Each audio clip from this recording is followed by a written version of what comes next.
दिल्ली से लोग पलायन करके अब नोएडा में बस रहे हैं। इन्होंने बांग्लादेशी घुसपैठियों को बसाने का काम किया। दिल्ली की बिजली सबसे महंगी बिजली है और 24 घंटे बिजली नहीं मिलती है। त्रिवेणी में जल बहुत शुद्ध है। नमामि गंगे परियोजना का नाम वहां लिया गया, उसे पूरी ईमानदारी के साथ लागू किया गया। लेकिन दिल्ली के अंदर यमुना की शुद्धि हो, इसके बारे में कभी कोई चिंता से अरविंद केजरीवाल ने और उनकी टीम ने नहीं किया। मैं पूछना चाहता हूं, मैं उनसे चुनौती भी देता हूं, थोड़ा सा साइड हो जाइए। जैसे उत्तर प्रदेश के प्रयागराज की त्रिवेणी में उत्तर प्रदेश सरकार के सभी मंत्रियों ने कल मेरे साथ डुबकी लगाई है। अरविंद जी, एक दिन आप भी अपने मंत्रियों के गिरोह को लेकर के जाइए और यमुना जी में डुबकी तो लगाइए थोड़ा। दिल्ली की जनता भी देखेगी कि आपने अपनी विरासत की इस पावन नदी को कहां रख करके छोड़ा है। ये दिल्ली की सड़कों का पहरा सीवर, दिल्ली के अंदर आसन्न पेयजल का संकट, गंदगी का एक ढेर, गड्ढा में तब्दील सड़कें। आम आदमी पार्टी के उन कारनामों को बताता है जिसके लिए लगातार भारतीय जनता पार्टी लगातार आवाज उठाती रही है। बहनों और भाइयों, आज आप तुलना करना चाहेंगे, केवल एक तुलना आप इससे कर सकते हैं। दिल्ली में ओखला औद्योगिक नगर अभी है। पिछले 10 वर्ष में वहां कोई नया उद्योग नहीं आया। जो उद्योग लगे थे उनको कोई बुनियादी सुविधाएं नहीं मिलती है।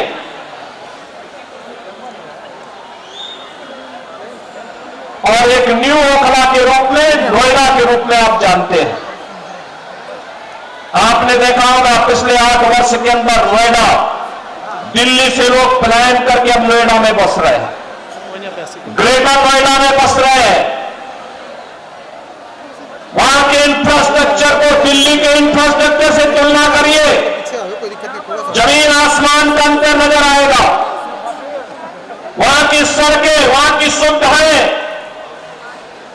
वहां का सिस्टम, नोएडा या ग्रेटर नोएडा या फिर गाजियाबाद,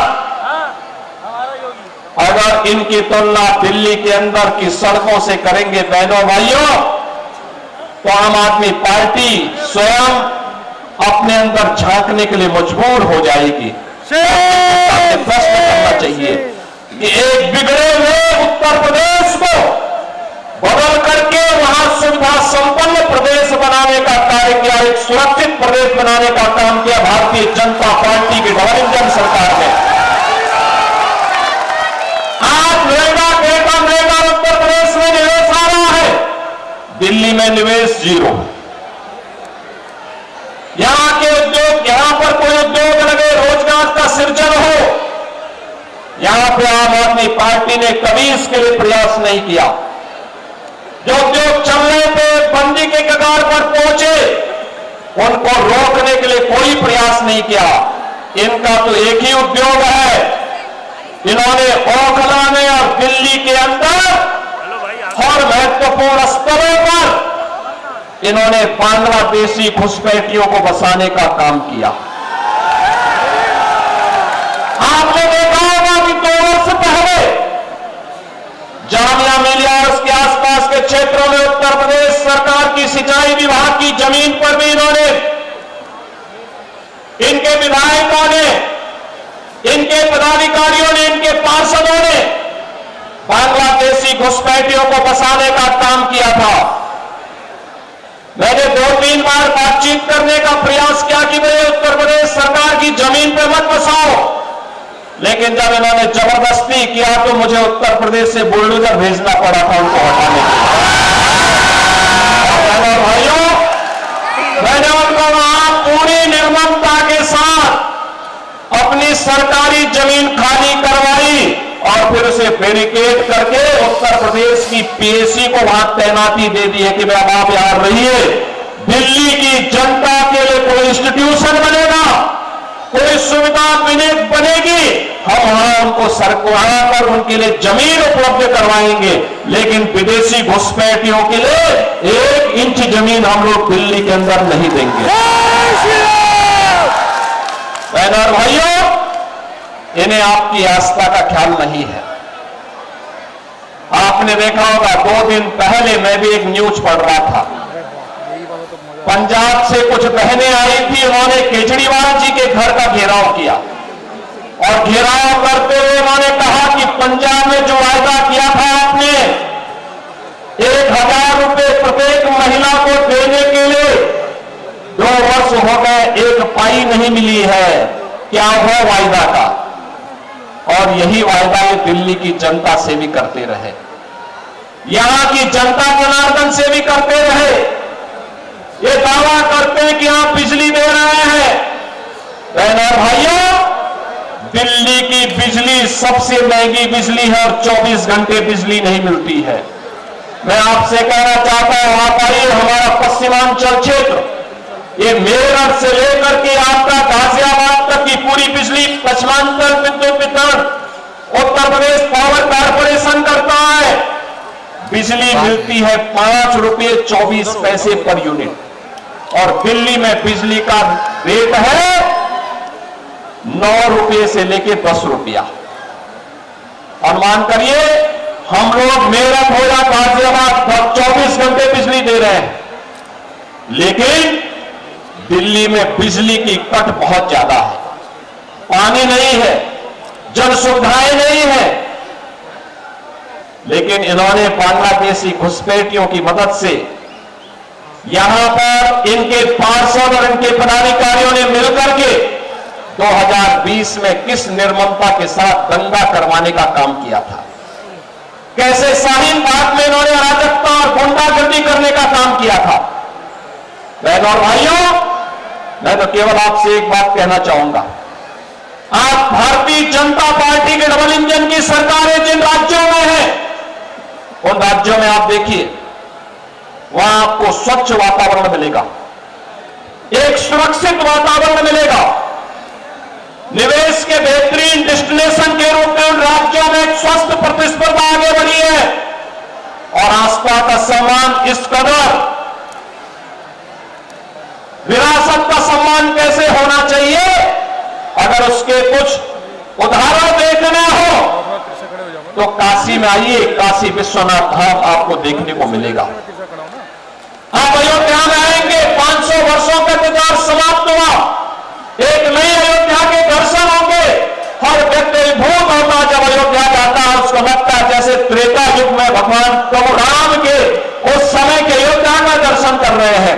अयोध्या में वो स्थिति आज हम सबके सामने है। प्रयागराज दर्शन हो रहे हैं। आप उत्तराखंड में जाएंगे, केदारपुरी के दर्शन करेंगे, भव्य दिव्य केदारपुरी। मध्य प्रदेश में जाएंगे तो बहनों और भाइयों, महाकाल का महालोक के दर्शन वहां देखने को मिलते हैं। ये डबल इंजन सरकार की ताकत है और डबल इंजन की सी सरकार की ताकत का एहसास कराने के लिए, आपको आह्वान करने के लिए कि दिल्ली के अंदर डबल इंजन की सरकार बनाओ, बुनियादी सुविधाओं भी पाओ और दिल्ली को फिर से इंद्रप्रस्थ बनाने की दिशा में अग्रसर होइए। दुनिया की सुंदरतम नगरी बनने का गौरव इस दिल्ली को प्राप्त होना चाहिए, राष्ट्रीय राजधानी को प्राप्त होना चाहिए।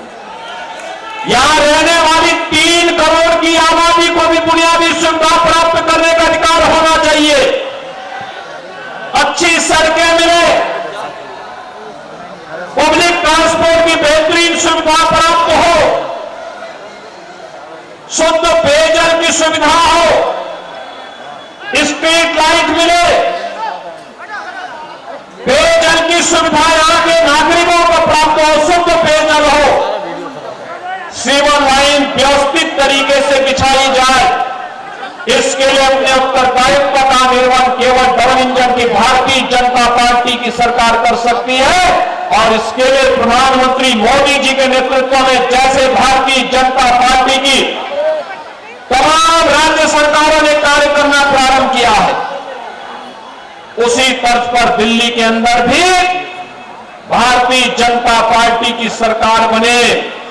इसके लिए यहां पर दिल्ली की जनता ने अरविंद केजरीवाल जी लोकसभा चुनाव में एक ट्रेलर दिखाया है। 7 की 7 सीट भारतीय जनता पार्टी के कमल चुनाव चिन्ह को खिलाने का काम की है। याद करिए, लोकसभा चुनाव के पहले उन्होंने ताल ठोक करके कहा था कि मैं क्यों इस्तीफा दूं, ये तो जनता तय करेगी। तो जनता तो उसी समय तय कर चुकी है, लोकसभा चुनाव में तय कर चुकी है। जनता जनार्दन ने लोकसभा चुनाव में 7 की 7 सीट भारतीय जनता पार्टी को विजयी बना करके भेजा है। और अब मैं आपसे कहना चाहूंगा कि आपने सुश्री बांसुरी स्वराज जी को भी और श्री योगेंद्र चंदोलिया जी को भी लोकसभा चुनाव में विजयी बना करके दिल्ली की सभी 7 सीटों पर कमल खिलाने का काम किया। और आज जब विधानसभा का चुनाव चल रहा है दिल्ली के अंदर, आप सबसे मेरी यही अपील है कि राष्ट्रीय राजधानी देश और दुनिया के राष्ट्राध्यक्ष आते हैं, दुनिया के राष्ट्राध्यक्ष आते हैं, पूरा देश दिल्ली आता है। दिल्ली एक मॉडल के रूप में बने, ये मोदी जी के विजन से ही संभव हो सकता है, उन्हीं के नेतृत्व में संभव हो पाएगा। मोदी जी के नेतृत्व में देश के अंदर अलग अलग राज्यों में एक स्वस्थ प्रतिस्पर्धा आगे बढ़ी है, विकास की, निवेश की, रोजगार की, सुरक्षा के नए नए मॉडल अपनाए जा रहे हैं। और उसी मॉडल के लिए मैं आपका आह्वान करने के लिए आया हूं। दिल्ली के अंदर भी वह मॉडल डबल इंजन सरकार की, भारतीय जनता पार्टी की सरकार बनने से ही संभव हो सकता है। और उस मॉडल के लिए भारतीय जनता पार्टी ने इस करोड़बाग विधानसभा क्षेत्र में अपने राष्ट्रीय महासचिव से दुष्यंत गौतम जी को उतारा है। दुष्यंत जी के पास सार्वजनिक जीवन का एक लंबा अनुभव है, संगठन का एक लंबा अनुभव है। राष्ट्रीय महासचिव के रूप में, तमाम राज्यों के प्रभारी के रूप में वे कार्य कर रहे हैं। और आज करोड़बाग के अंदर वे आज विधानसभा का चुनाव लड़ने के लिए और करोड़बाग को उसका पुराना वैभव उपलब्ध कराने के लिए, पुराना गौरव उपलब्ध करवाने के लिए वे आज आपके बीच में उपस्थित हुए हैं। भारतीय जनता पार्टी ने उन्हें अपना प्रत्याशी बनाकर के आपके बीच में, उन्हें यहां पर आपके बीच में उतारा। आपका आशीर्वाद दुष्यंत जी को प्राप्त होगा, सभी लोगों को होगा, सभी लोगों को होगा। बहनों और भाइयों, देखिए, ये गौरव केवल भारतीय जनता पार्टी दिला सकती है। सट के रहिए ना एक तरफ। मैंने आपको बताया, अयोध्या में इंटरनेशनल एयरपोर्ट का नामकरण भगवान वाल्मीकि जी के नाम पर है, ये मोदी जी ने किया है। आप आगे नहीं जाना। संत रविदास जी की जो पावन जन्मभूमि है चीर गोवर्धन काशी में, आज आप जाकर के देखिए, प्रधानमंत्री मोदी जी के विजन के अनुरूप कितना सुंदर और सुविधाओं से युक्त संत रविदास जी की पावन जन्मस्थली बन गई है। बाबा साहब भीमराव अम्बेडकर के पंच तीर्थों को बनाने का काम भी प्रधानमंत्री मोदी जी के नेतृत्व में भारतीय जनता पार्टी की सरकारों ने किया है। ये कांग्रेस हो या आम आदमी पार्टी, ये केवल धोखा देकर के बाबा साहब का अपमान करने वाली पार्टियां हैं। और इसलिए मैं आपसे कहना चाहूंगा कि आज उस विरासत के सच्चे प्रतिनिधि के रूप में श्री दुष्यंत गौतम को भारतीय जनता पार्टी ने करोड़बाग विधानसभा क्षेत्र में आपके सामने, आपके बीच में आपकी सेवा के लिए उतारा है। आपका आशीर्वाद श्री दुष्यंत गौतम जी को प्राप्त होगा।